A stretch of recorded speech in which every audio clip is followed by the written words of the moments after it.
आइए question number 22 देखेंगे। Topic का नाम है bill of exchange, chapter 16 TS Grewal class 11th की बुक में से। देखें क्वेश्चन में क्या दे रखा है। A bill of ₹1000 is drawn by A on B and accepted by the latter, payable at the new Delhi bank of India. Show what entries should be passed in the books of A under each of the following circumstances. A. Retain the bill till the due date and then realized it on maturity. If A discounted it with the bank for 950, if A endorsed it to the creditor C in full settlement of his debt, if A sent it to his bank for collection. Also give the necessary journal entries in each of the following case if the bill is dishonored. तो आइए सबसे पहले तो ये समझते हैं कि भाई ए की पोजीशन क्या है। ए जो है मेरा ड्रॉर है जिसने बिल ड्रॉ किया है। तो in the books of drawer सबसे पहले मैं बिल को रिसीव करने की एंट्री लिखूंगा। तो बिल रिसीवेबल अकाउंट डेबिट, किसने दिया है भाई बिल? बिल बी ने दिया है। अमाउंट कितना है? अमाउंट है मेरा 1000।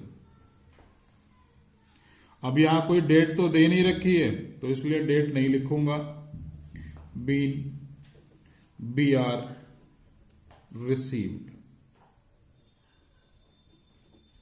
From B. अब ये बी आर हमें रिसीव हो गया।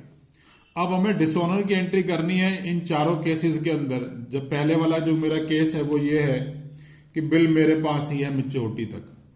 अब जब बिल मेरे पास ही है मैच्योरिटी तक तो जब भी कोई डिसऑनर की एंट्री होगी तो ड्रॉई डेबिट हो जाएगा। तो मैंने बी को डेबिट कर दिया और रिटेन टिल मैच्योरिटी है तो मैं लिखूंगा टू बी आर। अमाउंट कितना है? अमाउंट है 1000। Been B R dishonoured.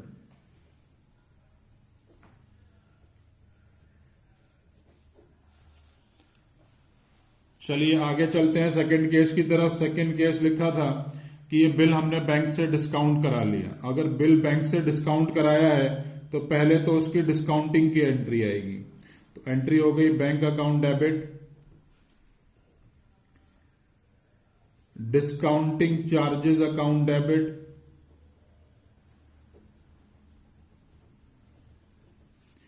To B R. B R था मेरा 1000 का, 950 रुपीज मेरे को मिल गए तो 50 रुपीज मेरे डिस्काउंटिंग चार्जेस हो गए। बीन बी आर डिस्काउंटेड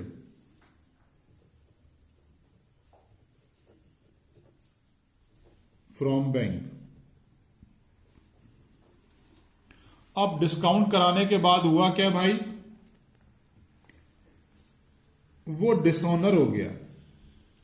अब जब बिल डिसऑनर हो गया तो हमें मालूम है जब भी बिल डिसऑनर होगा तो in the books of drawer हम ड्रॉई को डेबिट कर लेंगे। तो मैंने बी को डेबिट कर लिया टू बैंक, क्योंकि हमें पैसे बैंक को दे देने हैं और पूरे 1000 रुपीज से एंट्री करेंगे। पूरे पैसे लेगा बैंक अपने।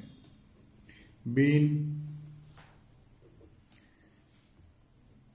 B R dishonoured.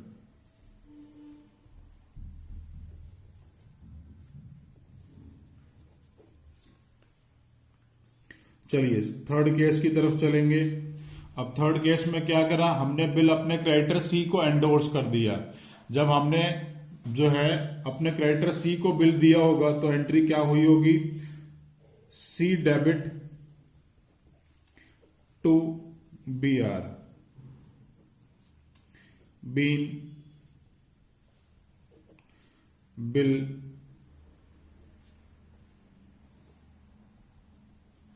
Endorse to C. हमने जो है बिल सी को एंडोर्स कर दिया। 1000 ये इस केस में पहली एंट्री है। सेकेंड एंट्री थर्ड केस में। अब जब ये डिसऑनर हो गया तो हमें मालूम है डिसऑनर के हर केस में ड्रॉई डेबिट हो। मैंने बी को डेबिट कर दिया टू हमें पैसे किसको देने हैं, अब सी को दोबारा से हमने अपना क्रेडिटर बना लिया। तो ये मैंने डिसऑनर की एंट्री पास कर ली, been B R dishonoured.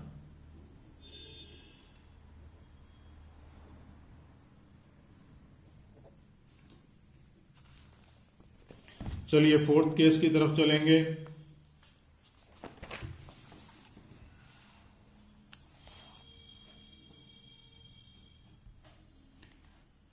If A send it to the bank for collection, अगर ए ने वो बैंक के पास कलेक्शन के लिए भेज दिया होगा तो एंट्री हुई होगी bill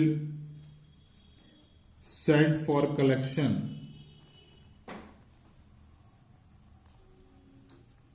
account debit to B R. Amount कितना है भाई, 1,000 रुपए का बिल है, तो 1,000 से मैंने एंट्री कर दी।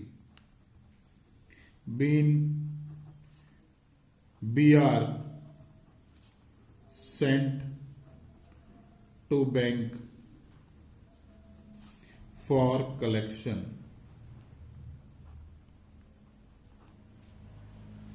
अब मेच्योरिटी पे ये बिल डिसऑनर हो गया, तो डिसऑनर की हमें मालूम है भाई, जब भी डिसऑनर की एंट्री आएगी तो हम ड्रॉई जो कि अब बी है उसको डेबिट कर लेंगे to bill sent for collection.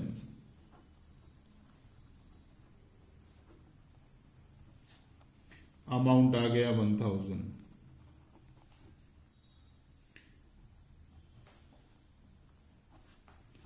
Finally entry, यह पूरा क्वेश्चन जो है वो इसी तरीके से करके दिखाना है। क्वेश्चन में कोई भी डाउट आ रहा है तो नीचे कमेंट बॉक्स में कमेंट कर सकते हैं।